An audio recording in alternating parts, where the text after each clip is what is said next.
आज के इस परिप्रेक्ष्य में अगर हम आज की शिक्षण पद्धति को देखते हैं, आज के शिक्षक को देखते हैं, तो ये आपको लगता होगा निश्चित रूप से कि प्राचीन काल की जो आरण्यक पद्धति होती थी, जो गुरुकुल परंपरा से जो गुरु अपने विद्यार्थियों को शिक्षा देते थे, गुरु द्रोणाचार्य, गुरु वशिष्ठ अपने आश्रम में और जो है विद्यार्थियों को बैठा करके और आराम से वो पढ़ाते थे। तात्कालिक शिक्षा पद्धति आरण्यक पद्धति थी, गुरु पर आधारित पद्धति थी। धीरे धीरे पैराडाइम बदलता गया, शिफ्टिंग ऑफ पैराडाइम आया, परिप्रेक्ष्य बदला और इस बदलते परिवेश ने शिक्षा में आमूलचूल परिवर्तन कर दिया गया। और इस आमूलचूल परिवर्तन में सबसे ज़्यादा जो परिवर्तन आया वो आया शिक्षक में। शिक्षक ने अपने आप को इतना ज़्यादा बदल लिया कि वह शिक्षा जिस शिक्षक पर आधारित होती थी, आज वह शिक्षा बालक पर आधारित है। बालक चाहेगा जैसे पढ़ेगा, बालक की इच्छा, बालक की आवश्यकता के आधार पर उसका मन शिक्षण में लगेगा तो शिक्षक या शिक्षण सफलीभूत है। और शिक्षक का वो समय अगर बदलने में आया तो इसमें सबसे महती भूमिका अगर है तो वह शिक्षा मनोविज्ञान।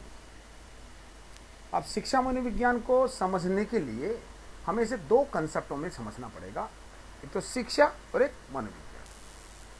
अब शिक्षा और मनोविज्ञान का ये जो गठजोड़ है वो तात्कालिक शिक्षा और आज की शिक्षा कोई अलग अलग शिक्षा नहीं है।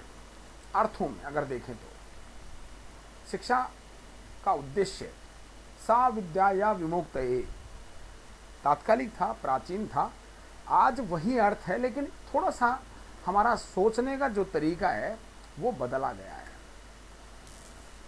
अंधेरे से उजाले की ओर ले चले। ज्ञान जो है, ज्ञान आपको प्रकाश की ओर ले जाता है, अंधेरे से दूर करता है, अज्ञानता से दूर करता है। शिक्षा वही है, पर परिप्रेक्ष्य बदला है।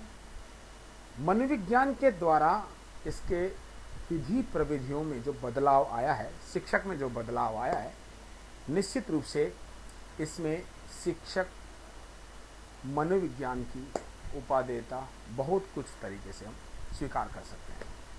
और अगर वर्तमान की स्थिति देखी जाए तो यहाँ तो तकनीकी ने भी इतना ज़्यादा प्रभाव डाल दिया है। अब तो शिक्षा तकनीकी आच्छादित हो चुकी है, मनोवैज्ञानिक आच्छादित हो चुकी है। इसलिए आज के शिक्षक को वाकई बहुत ही ज़्यादा स्मार्ट बनने की आवश्यकता है। और उस स्मार्टनेस के लिए हमें मनोविज्ञान का सहारा किस प्रकार से लिया जा सकता है, चलिए हम शिक्षा मनोविज्ञान और शिक्षा मनोविज्ञान से मनोविज्ञान की ओर बढ़ते हैं। पहले हमें मनोविज्ञान पर कार्य करना पड़ेगा। मनोविज्ञान आखिर क्या है, चलिए हम देखते हैं। विज्ञान,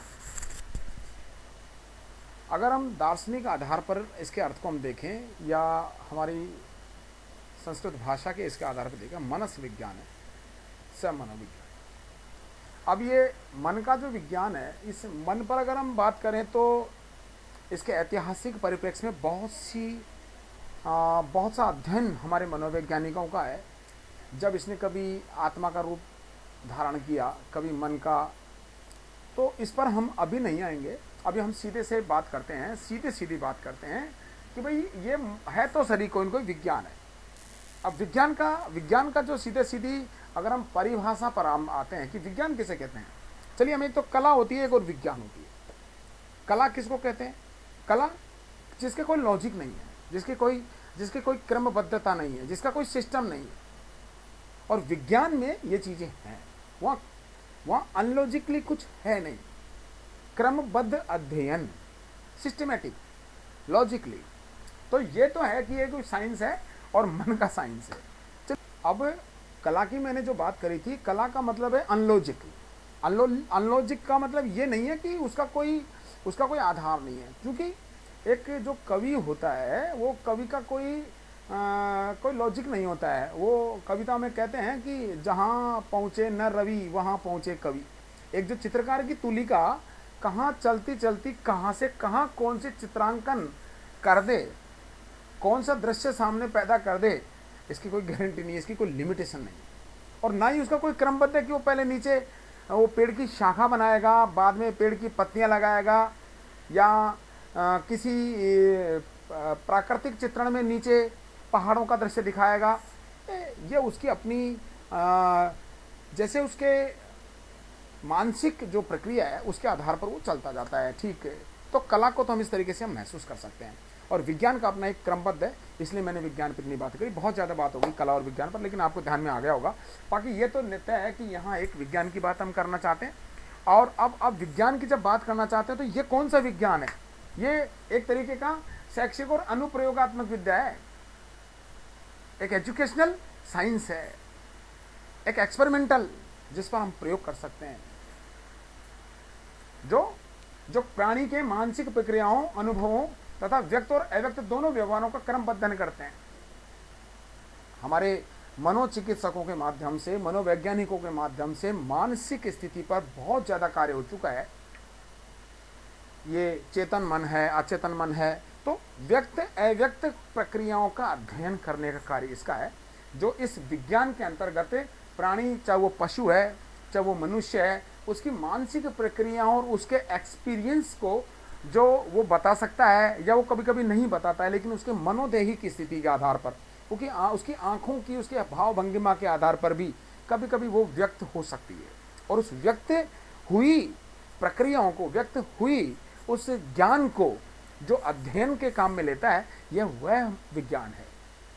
दूसरी बात हम करेंगे, यह क्रमबद्ध रूप से प्रेक्षणीय व्यवहार का अध्ययन करता है, जो ऑब्जर्व किया जा सकता है, जो प्रेक्षणीय, जो व्यवहार को प्रक्षेपित किया गया, पहले तो व्यवहार को छोड़ा गया और छोड़े हुए व्यवहार को अध्ययन किया गया। तो मनुष्य के द्वारा, चाहे किसी पशु के द्वारा, जो प्राणी मात्र है, उस प्राणी मात्र के द्वारा व्यक्त किए गए, प्रक्षित किए गए व्यवहार का अध्ययन इस विज्ञान के अंतर्गत किया जाता है। आखिर मानसिक और दैहिक प्रक्रियाओं में, अब मानसिक और दैहिक प्रक्रिया, जो शरीर जो कार्य करता है, उसकी कौन कौन सी प्रक्रियाएं हो सकती है? मन की कौन कौन सी प्रक्रियाएं हो सकती है? वो चिंतन करता है, वो मनन करता है, और उसका जो किसी ऐसी घटना को देख करके उसके दिमाग में क्या चीज़ आती है, इन सारी चीज़ों को लेकर के वह इन घटनाओं को जोड़ करके अध्ययन करता है। तो मनोविज्ञान इन सब घटनाओं को लेते हुए, इन मानसिक प्रक्रियाओं को लेते हुए इनका अध्ययन करता है। अगर व्यवहार की बात करें तो व्यवहार दोनों प्रकार का, व्यवहार मनुष्यों का भी और व्यवहार पशु का भी। पशु और मनुष्य दोनों प्रकार के व्यवहारों का अध्ययन इसके अंतर्गत किया जा सकता है। और दूसरी बात, रही बात मानसिक प्रक्रियाओं की, तो मानसिक प्रक्रियाओं के अंतर्गत कौन कौन सी प्रक्रियाएं हम देख सकते हैं? तो संवेदन, अवधान, ध्यान केंद्रण, प्रत्यक्षण, सीखना, लर्निंग जिसे कहते हैं, अधिगम, और मेमोरी, चिंतन, और स्मृति, ये सारी इत्यादि इस प्रकार की बहुत सी मानसिक क्रियाएं हैं जिनका अध्ययन इस मनोविज्ञान के अंतर्गत किया जा सकता है। अब बात करेंगे इसके अर्थ की और परिभाषाओं की। अर्थ के विषय में अगर हम बात करें तो सीधा सा अर्थ, अभी जैसा कि मनोविज्ञान अनुभव का विज्ञान है, इसका उद्देश्य चेतनावस्था की प्रक्रिया के तत्वों का विश्लेषण, उनके परस्पर संबंधों का स्वरूप तथा उन्हें निर्धारित करने वाले नियमों का पता लगाना है। ध्यान में आया हो तो इस अर्थ को एक बार हम ध्यान से देख लें। मनोविज्ञान अनुभव का विज्ञान है, एक्सपीरियंस का, अनुभवों का, जिसका व्यवहारिक परिदृश्य हमारे सामने हो। इसका उद्देश्य चेतना अवस्था की प्रक्रिया के तत्वों का विश्लेषण, चेतना रहते समय चेतित मन की स्थिति, उसके व्यवहार का विश्लेषण है, उनके परस्पर संबंधों का क्या है, उस व्यवहार का और उस व्यवहार, उस परिस्थिति के, उस स्थिति का, दोनों का अंतर संबंध क्या है, ये मनोविज्ञान का विषय है। तथा उन्हें निर्धारित करने वाले नियमों का पता लगाना, ऐसा क्यों हुआ, इसकी भविष्यवाणी करना। तो जो मनुष्य के, प्राणी के चेतना अवस्था की, उसके व्यवहार का अंतः विश्लेषण करके उसके बारे में भविष्यवाणी करने वाला जो विज्ञान है, वो कोई सामान्य विज्ञान तो नहीं है, ये तो यहाँ तय हुआ। अब हम अगले वीडियो में इसके आगे के बारे में चर्चा करेंगे। नमस्कार।